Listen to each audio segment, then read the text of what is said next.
Hello everyone, welcome back to Lakshya academy. आप सभी का स्वागत है हमारे इस प्लेटफॉर्म पे जहाँ पे हम प्रिपरेशन कर रहे हैं for UPGIC. The subject is economics, है ना।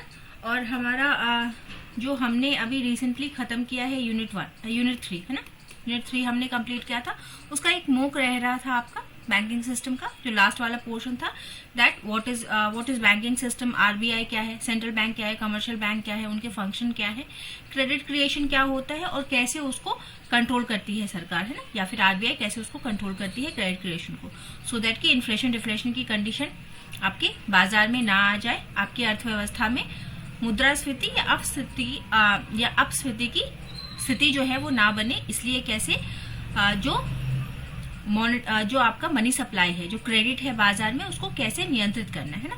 तो ये वाला पोर्शन जो हमने किया था थ्योरी पोर्शन, उसका मूक आपका रहता था, वही मूक आज हम कर लेते हैं, है ना। We have already started unit 4, हमने यूनिट 4 स्टार्ट कर लिया था, है ना। उसका एक क्लास हमने किया था, बट ये मूक रहता था तो मूक हम कर लेते, फिर हम यूनिट 4 के साथ कंटिन्यू करेंगे, ठीक है। दिस इज क्लास नंबर 28, है ना। Previously we have completed 27 classes हो चुकी हैं आपकी, यूनिट 1, 2 एंड 3 आपका ऑलरेडी कंप्लीटेड है, ठीक है। चलिए, for those student who are visiting the channel for the first time, जो फर्स्ट टाइम आ रहे हैं यहाँ पे, आपके डिस्क्रिप्शन बॉक्स में एक लिंक गिवन होगा, वहां से जाके आप हमसे जुड़ जाएंगे प्लेटफॉर्म टेलीग्राम के प्लेटफॉर्म पे, और हमारे चैनल का नाम रहेगा आपका लक्ष्य अकेडमी। अगर किसी भी स्टूडेंट को बैचेस परचेज करनी है ना, पूरा सिलेबस कंप्लीट करना है डिटेल में, है ना। यहाँ पे तो हम कर ही रहे हैं फॉर द रिवीजन पर्पस, जितना हो सकता है हम कवर करने की कोशिश कर रहे हैं। और अगर आपको और ज्यादा डिटेल में, है ना, और बेसिक कॉन्सेप्ट वगैरह जानने हैं और डिटेलिंग अगर आपको करनी है, ऑब्वियसली यहाँ से कुछ ज्यादा ही प्लस ही मिलेगा आपको। तो अगर उस तरीके की प्रिपरेशन करनी है फ्रॉम बेस से, अगर आपको करना है तो उसके लिए आप बैच ज्वाइन कर सकते हैं। लाइव एंड रिकॉर्डेड क्लासेस मिलेंगी, पीडीएफ नोट्स रहेंगे आपके पास, दोनों ही लैंग्वेजेस में आपको अवेलेबल रहेगा, ताकि किसी को भी लैंग्वेज का इश्यू ना हो। दिस इज द प्राइस, और उसके लिए भी डिस्क्रिप्शन बॉक्स में क्या है आपके एक लिंक गिवन है, वहां पे जा करके आप परचेज कर सकते हैं, ठीक है। Here is the WhatsApp number, अगर किसी भी तरीके की कोई समस्या हो रही है तो आप यहाँ पे कॉल करके अपनी समस्या का समाधान पा सकते हैं, ठीक है, हेल्पलाइन नंबर। चलिए आते हैं अपने क्लास पे। हम पहला क्वेश्चन है आपके स्क्रीन पे। पहला क्वेश्चन कहता है आपसे कि the RBI is the lender of the last resort for हुम, है ना। जो आरबीआई है वो अंतिम ऋणदाता के रूप में काम करता है, किन के लिए? केंद्रीय सरकार के लिए, राज्य सरकार के लिए, स्टॉक मार्केट्स के लिए, या फिर कमर्शियल बैंक्स के लिए, जो आपके वाणिज्य के बैंक हैं उनके लिए। किसके लिए lender of the last resort है? कि उसको अगर कहीं और पैसा नहीं मिला तो आरबीआई उसको पैसा देगी। बताइए कौन है ये? ये हमारा कमर्शियल बैंक्स जो है उसके लिए लास्ट रिजॉर्ट है, ठीक। कि उसको अगर कहीं भी पैसा नहीं मिलता है तो वो क्या है, अंतवोगत्वा आपका आरबीआई के पास जा सकता है और वहां से फिर वो वहां से लोन ले सकता है, ठीक है। नेक्स्ट आएंगे। नेक्स्ट क्वेश्चन कहता है, क्वेश्चन नंबर 2, इजी क्वेश्चन था, है ना।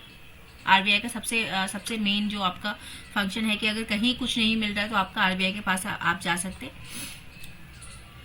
नेक्स्ट बताएंगे आप कि which of the following are the limitation in credit creation in the creation of credit by the commercial bank. कह रहा है कि वाणिज्य के बैंकों द्वारा ऋण सृजन में निम्नलिखित में से कौन सी एक सीमा है, कौन सी एक बाधा है जो उसको ऋण क्रिएट करने से, क्रेडिट क्रिएट करने से रोकती है। The amount of cash that commercial bank possesses, उसके पास जो पैसा है उसकी वजह से उसको क्रेडिट क्रिएट करने में दिक्कत आती है।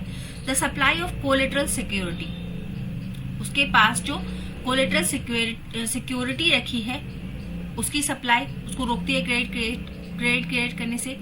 Next, monetary policy of the central bank, central bank की जो आपकी मौद्रिक नीति है उसकी वजह से उसको दिक्कत आती है। एलाइड डिपॉजिट्स, जो उसके पास संबंधित कोई जमा है, कोई जमा योजना है तो उससे उसको दिक्कत आती है। या फिर लास्ट है आपका deposit linked with the special benefits, कुछ ऐसे डिपॉजिट जिनमें कुछ स्पेशल बेनिफिट मिलेगा, उनकी वजह से समस्या आती है। किस वजह से समस्या आ सकती है?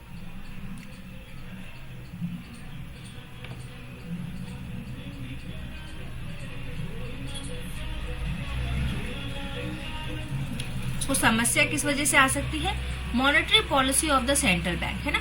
उसके पास अगर कैश अमाउंट रखा है तो ये तो प्लस पॉइंट है ना, कोलेटरल है, प्लस पॉइंट है। एलाइड डिपॉजिट स्कीम, यानी कि डिपॉजिट की कभी भी बात आएगी तो वो क्या है कि बैंक के पास पैसा आ रहा है, डिपॉजिट आ रहा है, तो जितना ज्यादा उसके पास होगा उतना ज्यादा वो क्रेडिट क्रिएट कर पाएगी, है ना। फिर यहाँ भी डिपॉजिट की बात हो रही है, डिपॉजिट ये भी एक तरीके का डिपॉजिट है, ये भी उसके पास पैसे है ना।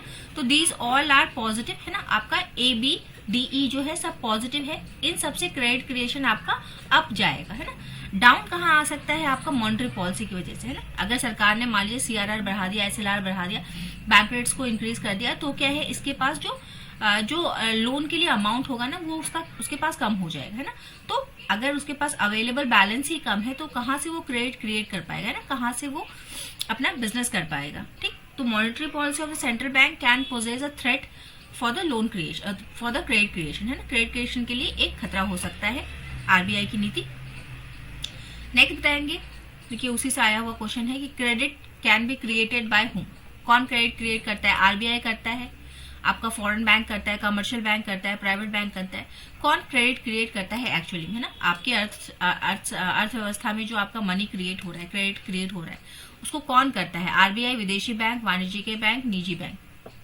अभी हमने देखा है ना, इससे पहले वाला क्वेश्चन, इसको तो गलत कोई ना ही करे, है ना।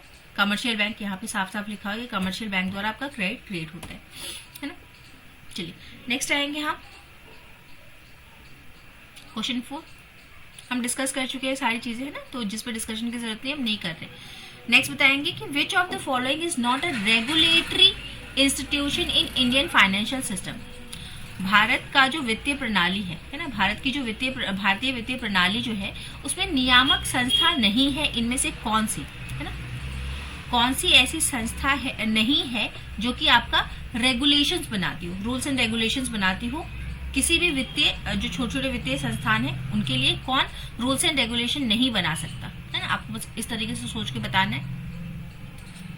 RBI है, सिबिल है, सेबी है, या फिर IRDA है ना। RBI आपको पता है reserve bank of India, CIBIL क्या है आपका क्रेडिट इंफॉर्मेशन है, सेबी क्या है स्टॉक एक्सचेंज रेगुलेटर है, IRDA क्या है आपका इंश्योरेंस सेक्टर को रेगुलेट करने वाली डेवलपमेंट अथॉरिटी है ना। तो आपको सभी के बारे में पता है कि सब है क्या, तो आपको बताना है कि कौन सा फाइनेंशियल रेगुलेशंस नहीं बनाता है। एग्जैक्टली बी होगा इसका आंसर, है ना। ये भी वित्त के लिए रूल्स एंड रेगुलेशन बनाता है, मॉनेटरी पॉलिसी एक तरीके का रूल एंड रेगुलेशन ही है आपका, है ना। देन सेबी जो है, सेबी भी रूल्स एंड रेगुलेशन लेके आता है वित्तीय बाजार के लिए आपका, है ना। और IRDA जो है ये इंश्योरेंस सेक्टर जो कि कहीं ना कहीं आपका वित्त से ही संबंधित है, तो इंश्योरेंस सेक्टर के लिए भी अगर रूल एंड रेगुलेशन बनाने तो IRDA बनाता है। बट जो आपका सिबिल है ना, वो आपका रेगुलेटरी बॉडी नहीं है आपके भारत में, है ना। देखिए थोड़ा सा देख लेंगे सिबिल क्या है। सिबिल आपका credit information bureau of India limited है। इसको रिकॉग्नाइज किसने किया है, इसका काम क्या है, it collects and maintains the data on individual या बिजनेस बेसिस पे, है ना, बिजनेस का या फिर किसी एक पर्टिकुलर इंडिविजुअल का जैसा भी क्रेडिट रिकॉर्ड है ना, उसने उसका क्रेडिट वर्दीनेस कैसा है ना, उस पर विश्वास कर सकते हैं या नहीं कर सकते, तो उन सारी चीजों को कलेक्ट करता है, मेंटेन करता है data, and allows lenders to assess the credit worthiness. जो उसको पैसे देने वाले, जैसे कि मान लीजिए कोई ABC कंपनी है, ठीक है, और हमको उसमें पैसा लगाना है या नहीं, है ना, उसको लोन चाहिए, तो हम उसमें पैसा लगाए या नहीं, तो वो हम उसके सिविल ने जो उसकी इन्फॉर्मेशन बना करके रखी है, हम उसको असेस कर सकते हैं कि भाई इस ABC लिमिटेड का क्रेडिट वर्दीनेस कैसा है, हम इसको पैसे दें या ना दें, है ना, तो वो हम वहां से देख सकते हैं, ठीक है। फाइनेंशियल ये वित्तीय प्रणाली से तो संबंधित है, लेकिन ये क्या है यहाँ पे, ये रूल्स एंड रेगुलेशन नहीं सेट कर सकता, है ना। बस इसका काम क्या है, कलेक्ट करो और मेंटेन करो डाटा, है ना, क्रेडिट से रिलेटेड जितना भी डाटा मेंटेन करना है और उसको आपका कलेक्ट करना है, वो बस इसका काम है, ठीक है। चलिए आएंगे क्वेश्चन नंबर 5 पे। हम आपको ऑर्गेनाइजेशन दिया है और उसका एस्टेब्लिशमेंट ईयर आपको बताना है ना, कौन कब बना है आपका। RBI है, फिर नेशनलाइजेशन, जो 14 कमर्शियल बैंक्स का नेशनलाइजेशन हुआ था वो कब हुआ था, फिर अदर 6 कमर्शियल बैंक्स का नेशनलाइजेशन कब हुआ, RRB कब स्थापित हुई है, ये सब आपको बताना है ना। तो मैच करेंगे जरा, इजी सा क्वेश्चन है।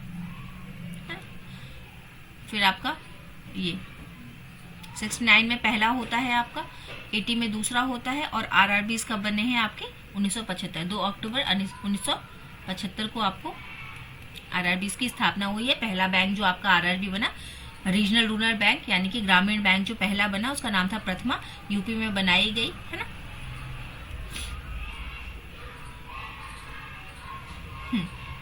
और जो आरआरबी अधिनियम है वो आपका 1976 है ना। ये एक ऐसा है जो पहले बैंक बन गई, बाद में अधिनियम आया, है ना। चलिए, बैंक इस तारीख को बन गई और अधिनियम आपका आता है 1976 में। तो इसके हिसाब से आंसर कौन सा हो जाएगा? ए का 2, एक ही जगह पे आपको मिल जाएगा ये, है ना, ए का 2, और बाकी सारे मैच कर लेंगे आप। जिनका भी सी है दे आर करेक्ट। नेक्स्ट आएंगे आप। नेक्स्ट क्वेश्चन नंबर 6 कहता है, क्वेश्चन नंबर 6 कहता है कि the central banks reduction of CRR, अगर सेंट्रल बैंक आपका CRR को कम कर देती है, then the following effect on the commercial banks capacity to create the credit. अगर CRR कम कर दिया जाता है तो क्रेडिट क्रिएट करने पे कैसा प्रभाव पड़ेगा? जो कमर्शियल बैंक जो क्रेडिट क्रिएट करती है, जो आपका ऋण का सृजन करती है, उस पर कैसा प्रभाव पड़ेगा CRR के डिक्रीज होने से? सकारात्मक प्रभाव पड़ेगा, कोई प्रभाव नहीं पड़ेगा, नकारात्मक पड़ेगा, या तो ना ही सकारात्मक ना ही नकारात्मक। मतलब यही वाली बात कह रहा है कि कोई चेंज नहीं होगा, है ना, कांस्टेंट रहेगा। हाँ, ऑब्वियस सी बात है कि अगर CRR कम हो रहा है मतलब बैंक को कम रिजर्व रखने की जरूरत है और वो ज्यादा से ज्यादा पे आपका जो आपका क्रेडिट है उसको क्रिएट कर सकती है। नेक्स्ट बताएंगे, what happens when the margin requirement are increased. Margin requirement कहाँ है आपका? क्वालिटेटिव टूल है आपका, क्वालिटेटिव टूल है किसका? मॉनेटरी पॉलिसी का, है ना। आपका था वहां पे मार्जिन रिक्वायरमेंट, कोटा सेट करना, लिमिट सेट करना, मॉरल परसुएशन, सीलिंग इफेक्ट लगाना, सीलिंग लगाना, है ना। तो ये सारा क्या है? उसी में कह रहा है कि अगर मार्जिन रिक्वायरमेंट को अगर बढ़ा दिया जाता है ना, कि आपको इतना पैसा फिक्स करके रखना है कि इतना मार्जिन सेट है कि इतना आप प्रायोरिटी सेक्टर में डालेंगे ही डालेंगे, लोन देंगे ही देंगे, है ना। तो बताइए कि अगर जब मार्जिन आवश्यकताओं में वृद्धि होती है तो क्या होता है? क्या होगा? There has been no change in the amount, कोई चेंज नहीं होगा अमाउंट में। More likely to borrow more money resulting in the rise of money supply, इससे मनी सप्लाई बढ़ जाएगा बाजार में, है ना। लोग ज्यादा बोरो करेंगे और मनी सप्लाई मार्केट में बढ़ जाएगा। It decreases the borrowing capacity and money supply, ये लोगों की उधार लेने की क्षमता को कम कर देगा और धन आपूर्ति में कमी आ जाएगी। या फिर नन ऑफ द फॉलोइंग, क्या होगा अगर मार्जिन रिक्वायरमेंट बढ़ा दिया गया तो?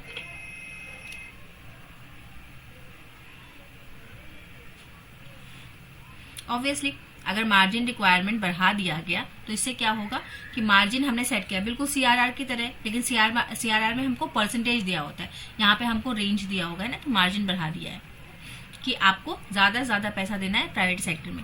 तो इससे क्या होगा कि अगर हम साइड कर देंगे पैसों को, है ना, कुछ पैसों को हमने साइड कर दिया है कि इसको हमको प्राइवेट सेक्टर पे ही देना है, कम इंटरेस्ट रेट पे ही देना है, तो क्या होगा वहां पे लोगों की कैपेसिटी इसको बोरो करने की कम हो जाएगी और मार्केट में कम आपका मनी सप्लाई हो जाएगा, है ना।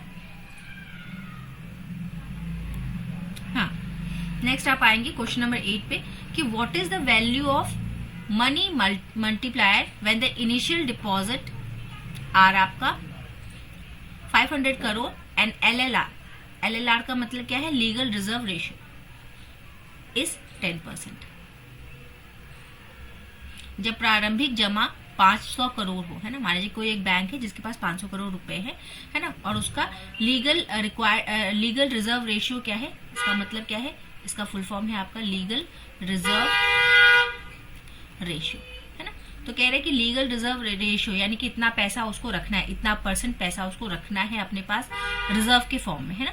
तो बैंक के पास इनिशियल डिपॉजिट है 500 करोड़ की, उसके पास LLR है 10% का।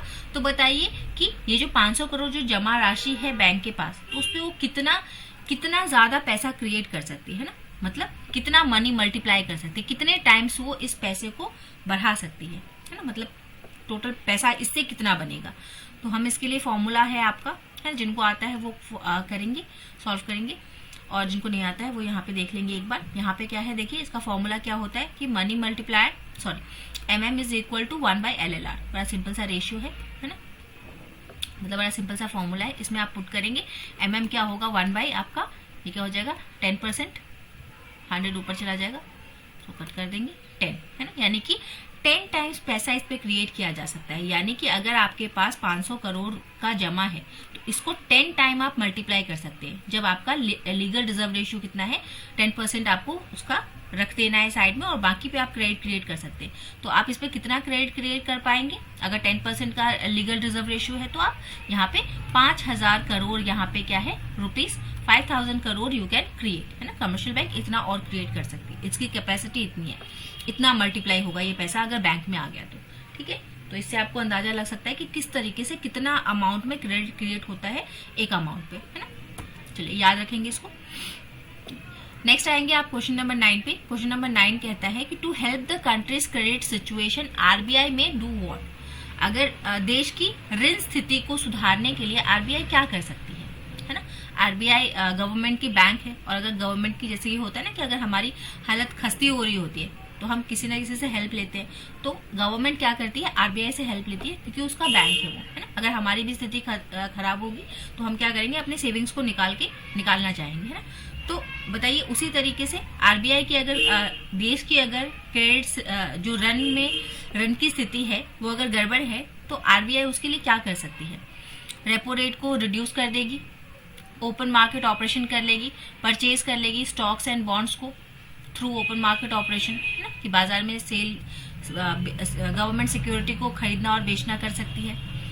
कैश रिजर्व रेशियो को रिड्यूस कर देगी टू द डेट रेशियो, जितना डेट है उस हिसाब से उसी प्रपोर्शन में वो क्या करेगी सीआरआर को घटा देगी। या फिर sell the securities in the open market, securities को परचेज कर लेगी, सिक्योरिटीज को सेल कर लेगी, सीआरआर को घटा देगी या रेपो रेट को रिड्यूस कर देगी। क्या कर सकती है आरबीआई सरकार के लिए उसकी स्थिति सुधारने के लिए?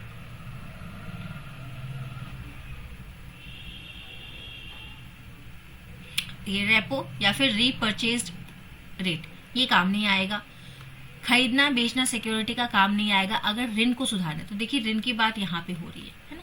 तो हम क्या करेंगे कि जितना प्रपोर्शन में सरकार ने ऋण ले रखा है, हाँ सी वाले करेक्ट है, जितना भी सरकार का डेट है उसी रेशियो में हम क्या करेंगे अपने सीआरआर को कम कर देंगे। सो दैट सीआरआर को कम करने से क्या होगा आपका बाजार में एक एक्सपेंशनरी नीति आएगी ना, उसका बेस बढ़ेगा, एक्सपेंशन होगा बाजार में। यानी कि एक्सपेंशन होने का मतलब विस्तार होने का मतलब क्या है कि यहाँ पे गुड्स एंड सर्विसेज बहुत ज्यादा आपका क्रिएट होंगी, इनकम जनरेट होगा, है ना, मनी की स्टेबिलिटी आएगी, बाजार में मुद्रा आएगी, है ना। तो इस तरीके से क्या है ऋण की स्थिति आपके जो आपकी स्थिति है देश की वो ठीक हो जाएगी, है ना। नेक्स्ट आप आएंगे क्वेश्चन नंबर 10। देखिए उसी एक्सपेंशनरी मिशन मॉनेटरी पॉलिसी से एक क्वेश्चन आ गया कि अगर विस्तारवादी मौद्रिक नीति आर्थिक विकास को कैसे प्रोत्साहित करती है, कि अगर आपको अपनी इकोनॉमी को आपके देश को अगर इकोनॉमिक ग्रोथ करना है तो उसमें ये विस्तारवादी मॉनेटरी पॉलिसी किस तरीके से काम करती है ना। विस्तारवादी यानी कि क्या कि आपके अर्थव्यवस्था में बहुत सारा काम हो रहा है ना, खर्चा हो रहा है, there is a supply of money sufficient मात्रा में आपके बाजार में, सफिशिएंट से ज्यादा आपके बाजार में पैसे हैं, है ना। यहाँ पे गुड्स क्रिएट हो रहे हैं, गुड्स एंड सर्विसेज क्रिएट हो रही हैं, इनकम जनरेट हो रहा है। तो कैसे वो स्टिमुलेट करता है आपका? ऑप्शन ए है आपके पास by reducing the money supply and increasing the interest rate. Money supply को कम कर दिया जाता है, इंटरेस्ट रेट को बढ़ा दिया जाता है, इसको हम विस्तारवादी नीति बोलते हैं। इस तरीके से होता है। By lowering the reserve requirements for bank, RRs को कम कर दीजिए आप, है ना। इससे होगा क्या एक्सपेंशनरी, इससे इकोनॉमिक ग्रोथ होगी आपकी क्या। By decreasing the money supply and raising the interest rate, money supply को कम कर दीजिए, इंटरेस्ट रेट को बढ़ा दीजिए। यही बात यहां भी कही गई है। एंड चौथा ऑप्शन कहता है कि by increasing the money supply and lowering the interest rate, है ना। देखिए बी वाला ना मान सकते हैं, लेकिन इससे भी सटीक आपका कौन सा है? डी वाला है ना, कि यहाँ पे हम दोनों बातें कह रहे हैं कि हम मनी सप्लाई को भी इंक्रीज करेंगे प्लस आपका क्या करेंगे हम इंटरेस्ट रेट, जितने भी इंटरेस्ट रेट है, सिर्फ रिजर्व रेशियो नहीं, जितने भी इंटरेस्ट रेट्स है उनको हम कम कर देंगे। ठीक, तो ये वाला ज्यादा आपका एप्रोप्रिएट पड़ता है एज कम्पेयर टू बी, है। तो हम इस ऑप्शन के साथ जाएंगे। कभी कभी हमको 2-3 ऑप्शन भी सही लगते हैं, बट उसमें से हमको जो सबसे बेस्ट है वो निकालना होता है ना। तो आप यहाँ पे डी के साथ जाएंगे, बी के साथ नहीं। इसीलिए बोला जाता है कि सारे ऑप्शंस को पहले आप ध्यान से पढ़ लेंगे, फिर आप आंसर टिक करेंगे, है ना, कि द बेस्ट आंसर उसमें से आपको निकालना है। चलिए नेक्स्ट आप आएंगे क्वेश्चन नंबर 11। क्वेश्चन नंबर 11 कहता है कि what is the key objective of the monetary policy framework agreement, है ना। इंडिया का जो मॉनेटरी पॉलिसी फ्रेमवर्क एग्रीमेंट है ना, एक ऐसा एग्रीमेंट जिसमें कि आपका क्या किया जाता है कि इन्फ्लेशन को टारगेटिंग किया जाता है, स्टेबिलिटी को बढ़ाने की बात की जाती है। तो ऐसा ढांचा है ना, ऐसी एक रूपरेखा है जहां पे हम क्या करते हैं, जिसके तहत हम मॉनेटरी पॉलिसी को बनाते हैं। तो इसका मुख्य उद्देश्य क्या है, इस फ्रेमवर्क का, इस ढांचे का मुख्य उद्देश्य क्या है, मतलब इसी ढांचे में रह के हमको मौद्रिक नीति बनानी है ताकि हमारे यहाँ पे स्टेबिलिटी रहे। सॉरी, ये तो आंसर ही बता दिया मैंने, ठीक है। इसका मुख्य उद्देश्य क्या है, to maintain the price stability and support the economic growth, है ना। ये क्यों किया जाता है, ताकि इस तरीके की व्यवस्था आपकी बनी रहे। थोड़ा सा देख लेंगे इसके बारे में, है ना, बात कर चुके हैं हम, बट फिर भी इसका सबसे मुख्य उद्देश्य क्या है, एमपीएफए का, price stability and support the economic growth, ये करना इसका मुख्य उद्देश्य है। प्राइमरी गोल आर्थिक विकास, प्राइस स्टेबिलिटी, ये देख लिया हमने।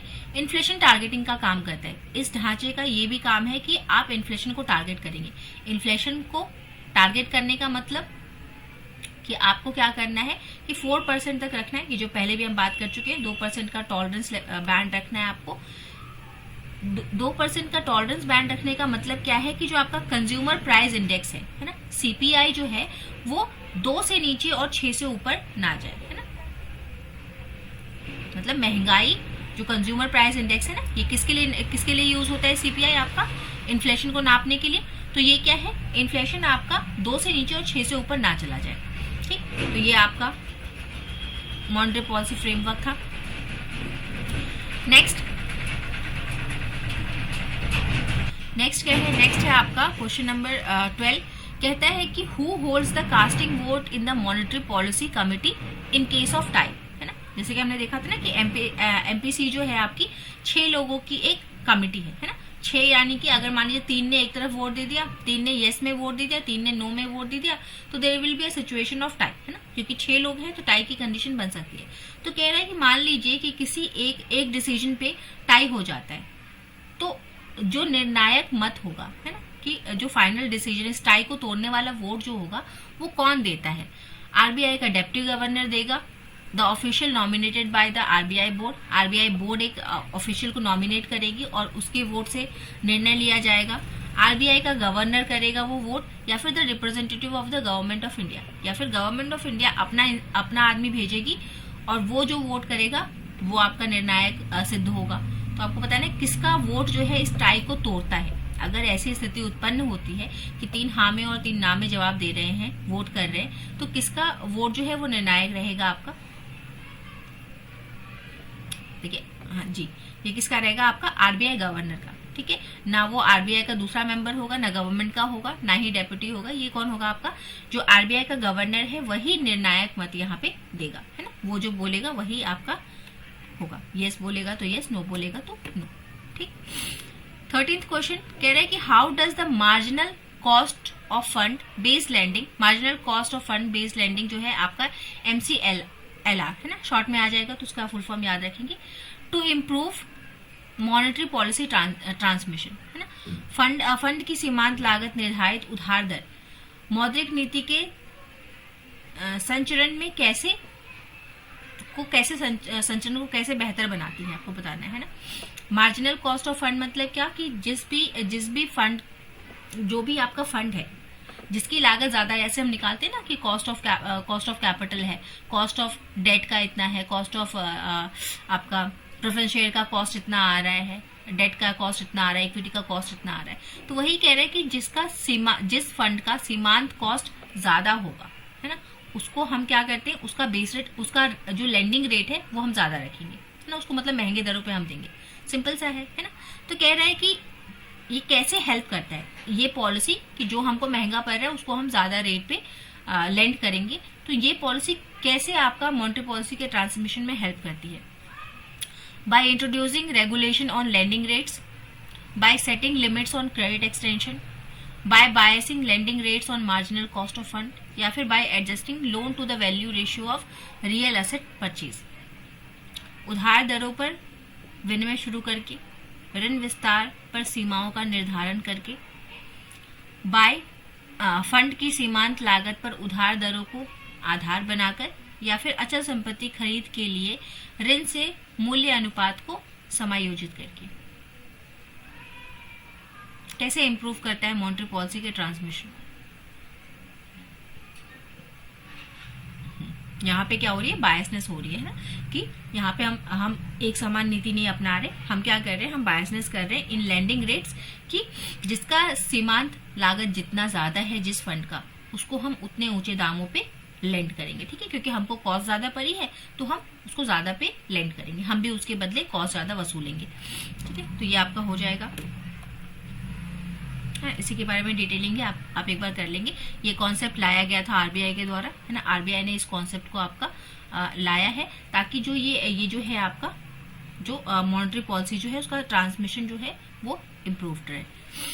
Second last question for the day कहता है कि what is the main limitation of monetary policy regarding the demand for money. जो ये मॉनेटरी पॉलिसी की इसका सबसे बड़ा क्रिटिसिज्म क्या है, मुद्रा की मांग, मनी की जो डिमांड है आपके मार्केट में, वो कैसे संबंधित है आपकी मौद्रिक नीति से, मतलब बुरी नेगेटिव सेंस में कैसे संबंधित है, क्या असर पड़ेगा मौद्रिक नीति का, गलत है। Time lag in policy effectiveness, structural constant in the economy, dependence on the physical policy, या फिर दोनों का रिलेशन डायरेक्ट कोई नहीं बनता, inability to control the demand for money, या फिर ये कोई प्रभाव डालता ही नहीं है डिमांड ऑफ मनी पे। मॉनेटरी पॉलिसी का प्रभाव आपको बताना है, क्या मॉनेटरी पॉलिसी का प्रभाव पड़ता है आपका डिमांड ऑफ मनी पे, नेगेटिव क्यों है, ये लिमिटेशन क्या है इसका जी, ये क्या है, time lag in the policy effectiveness, है ना, कि पॉलिसी बनती है और जब तक वो बाजार में आती है, तो बाजार आपका क्या है, आपका जो मार्केट है, आपकी जो इकोनॉमी है वो क्या है, चलनशील है ना, घूमती रहती है। आप पॉलिसी बनाएंगे, आज कोई इंसिडेंस हुआ है ना, उस इंसिडेंस को देख के 2 महीने बाद पॉलिसी बनेगी, तो ये क्या है, यहाँ पे ये टाइम लैग आ गया है ना, कि जब तक पॉलिसी बनेगी और इम्प्लीमेंट होगी तब तक तो बाजार और बहुत कुछ हलचल कर चुका होगा, है ना, और बहुत कुछ बदल चुका होगा वहां पे। तो this is the limitation of monetary policy, कि उसके बनने और एग्जीक्यूट होने में काफी टाइम लग जाता है ना। लास्ट क्वेश्चन बताएंगे आप, क्वेश्चन नंबर 15 बताएंगे। क्वेश्चन नंबर 15 कहता है कि what role do securities plays in the credit creation process. जो आपकी प्रतिभूतियां हैं उनकी क्या भूमिका है ऋण सृजन की प्रक्रिया में। They determine the cash reserve ratio, ये सीआरआर को बनाती हैं, मतलब उसको निर्धारित करती हैं। They influence the amount of deposit, इसकी वजह से डिपॉजिट में इन्फ्लुएंस आता है, डिपॉजिट कम ज्यादा होंगी सिक्योरिटीज की वजह से, ध्यान देंगे शब्द पे। They affect the willingness of the people to borrow, ये लोगों के विलिंगनेस को इफेक्ट करता है, कि लोगों की उधार लेने की इच्छा को प्रभावित करता है। They determine the supply of credit, या फिर ये सप्लाई ऑफ क्रेडिट को डिटरमाइन करती हैं, इनसे ही आपका क्रेडिट सप्लाई कितना होगा वो निर्धारित होता है।